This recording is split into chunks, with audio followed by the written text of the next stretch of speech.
Anytime you consider yourself to be anything other than the I am, you're setting polarity into motion, which is the law of attraction, okay?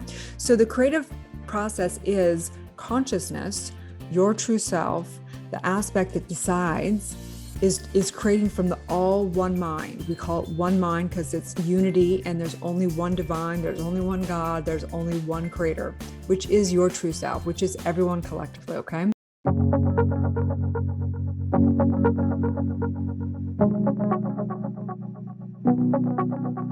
Welcome. This is Dr. Erin, Doctor of Divinity, teaching universal law and metaphysics of mind.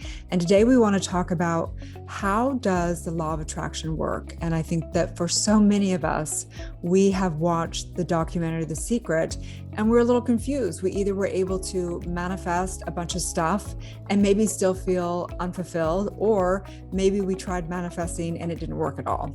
So today I want to break on down how the law of attraction works from a metaphysical standpoint. And it's way, way, way more complex than what was demonstrated in a lot of the different teachers out there teaching manifestation.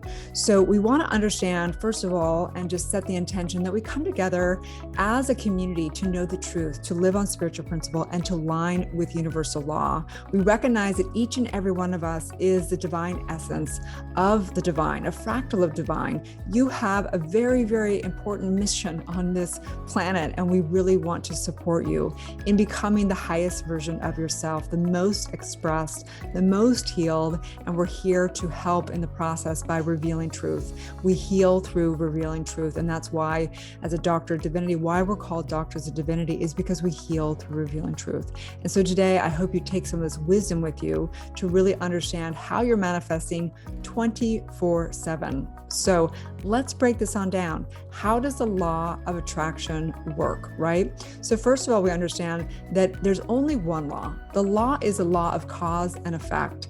The cause is spirit, your true essence, consciousness. The effect is all of life. But you also have to recognize that you are not who you've been told you are. You are not just this individual as this body, as this divided self. You are the individual, you are the collective, and you are the cosmic. So how you are demonstrating and vibrating of the law of attraction is way more dynamic than your mind, mini mind, can even get itself around. So this is how we're going to break it on down. So how the creative process of the law of attraction works is basically, it's the embodiment of who you are, your identity, which is wrapped up in your DNA as an individual, right? All the programming that's happened. It's wrapped in the collective consciousness, the race consciousness, our collective thinking, and it's wrapped up as well as in all the astrological energy ties that are dynamic in of itself. So it's very complex, okay? But we're going to break this on down from an individual perspective first, and from a collective and from a cosmic, okay? So what happens from a creative process of the law of attraction is basically you are an energy field. You are projecting and reflecting, and you could say magnetizing or deflecting in all aspects everything that your energy is, okay? And what is your energy? Where's it based from? It's actually based from your DNA. It's your identity. Your identity is anything other than what you consider yourself to be as the I am. Anytime you consider yourself to be anything other than the I am, you're setting polarity into motion, which is the law of attraction, okay? So the creative process is consciousness, your true self, the aspect that decides, is creating from the all one mind. We call it one mind because it's unity and there's only one divine, there's only one God, there's only one creator, which is your true self, which is everyone collectively, okay? And that is going down through what we call the subconscious or the soul, which is actually being kind of like, it's being kind of condensed down into what your beliefs are. Okay, so the DNA has actually been strangled, if you will, and condensed through all its limited beliefs, through all the trauma, through everything. And so you have this allness, all the wisdom of the entire universe, but then it gets condensed down into the soul. And then the soul is informing it's one as a subjective mind with universal law, which is the law of attraction and many other dynamics of all of it. And it is putting polarity out into the world. And so the world is a mirror. It's reflecting and projecting out, which people would call the law of attraction, right? So that's how the law works. The law works is it works to the extent to which you have limitations in your DNA, to the extent that which you have limited belief and limited identity. And so that's why, say somebody wanted to get a car, like Michael Beckwith has a really great analogy of this, a metaphor of this, which is there's two men that want to demonstrate getting a new car, right? And one man has the belief and knows he's worthy of it. He's built his mindset, his skill set, he's able to make money, and he's able to go out and buy a new car, whether he pays cash for it or whether he gets payments, he goes and gets a new car, okay? He's able to keep the car and maintain the car and have a car, right? Versus the next man is a criminal. Michael Bernard talks about this metaphor, and the criminal does not have a consciousness. He believes that he can have it, but he can't actually have it long term. So he goes out and he steals a car, and he actually has it, but he can't keep it because he can't maintain it. He's got to be hiding from the police.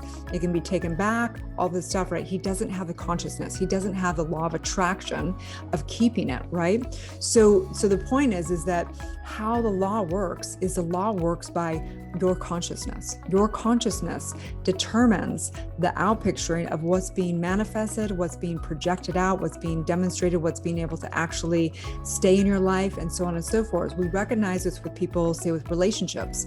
If you have a belief that you're not lovable, and it is a belief that goes through all kinds of trauma on the DNA, it's a belief that you're not enough, that love hurts and all this stuff, and it is impinged what we call commands and engrams that actually impact your neurological system. So it's way more advanced than what just sitting down and hoping and visioning and vibrating and whatever, because you can sit down and vibrate and feel good for a moment, but to sustain that feeling and to maintain that feeling of a law of attraction, you've got to handle what is getting in the way and what always keeps bubbling up to the soul.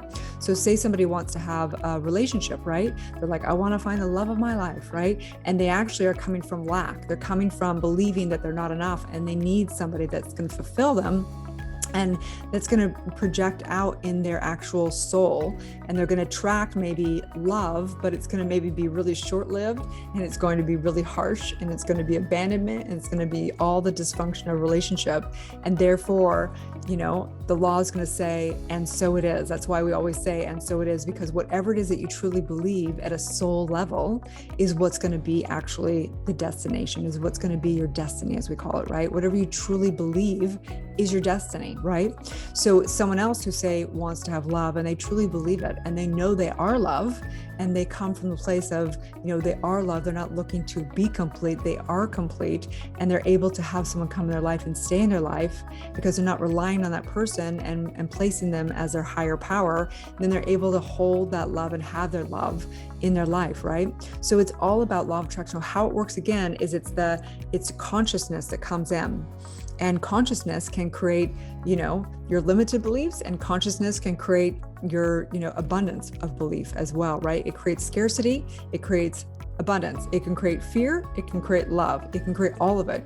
You're the creative factor that is going in, and whatever is impinged upon your DNA is what is your soul. Okay, so you come into this lifetime already with limitations. That's actually why they say you're born of sin. There's nothing wrong with us in sin. It's that sin is missing the mark and has put energetic ties outside of thyself. And so your DNA is actually bonded and bounded.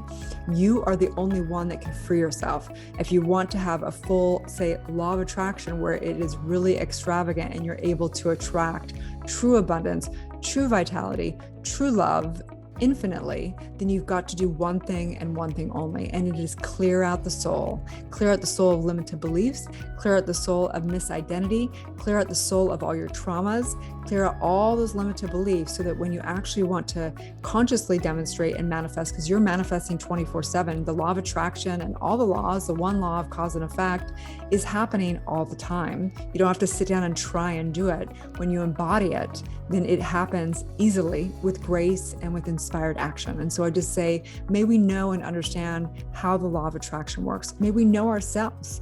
Know thyself and know all of life. That is the key to life. And so I'm so honored to know this work, to have done my work, and to really truly be able to consciously demonstrate and put my energy into manifesting and reflecting back who I truly am and the highest version of myself. And I know that you can do it too. Okay. So please share this with a friend. Please, get more I know you've probably done so much work already. Keep going, keep going. The truth will prevail. Always seek and you will find all of the answers. Okay, you guys. So if you're somebody who's looking to get developed and trained in metaphysics of mind, in understanding the subconscious mind, and understanding law of attraction, you would like to be either a spiritual coach, a practitioner, or even a doctor of divinity, you can see the links below. Check out our community. We have an amazing community. Okay, you guys. I simply know that you are the law of attraction. You don't use the law of attraction. You are the law of attraction. You are universal law. You are source. You are divine. Okay. So have a beautiful day and may you live your truth.